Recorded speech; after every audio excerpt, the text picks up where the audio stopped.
આપને વરસાદનો હિસાબ આપી દઈએ, કારણ કે હજુ પણ ઉત્તર ગુજરાત અને મધ્ય ગુજરાતમાં વરસાદની ઘટ છે.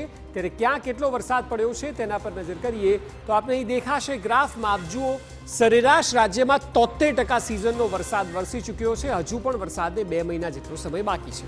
હવે ભાઈ જોશો તો આપને દેખાશે કે સૌથી વધારે રાજ્યમાં 89% કચ્છમાં છે. કચ્છનો જે ઝોન છે ત્યાં સૌથી વધુ વરસાદ છે.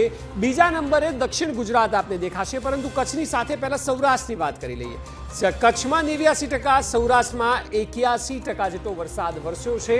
ત્યારબાદ સીધા દક્ષિણમાં આવીએ, કારણ કે અહીં જોશો તો બીજા નંબરે હાઈએસ્ટ દક્ષિણમાં 87% જેટલો વરસાદ છે, જે કચ્છ બાદ બીજા નંબરનો ઝોન છે રાજ્યમાં વરસાદને લીધે. ત્યારબાદ મધ્ય ગુજરાત જોશો આપ તો મધ્ય ગુજરાતમાં 57% જેટલો એવરેજ વરસાદ વરસી ચૂક્યો છે. સૌથી ઓછો ઉત્તર ગુજરાતમાં 55% છે.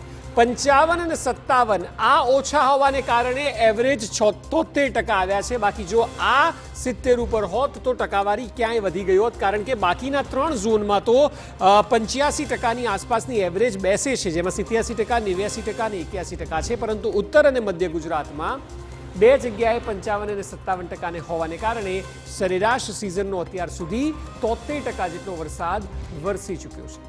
હજુ પણ 1.5 થી 2 મહિનો જેટલો સમય બાકી છે, ત્યારે આગામી સમયમાં આંકડા વધશે. જો કે વાત જો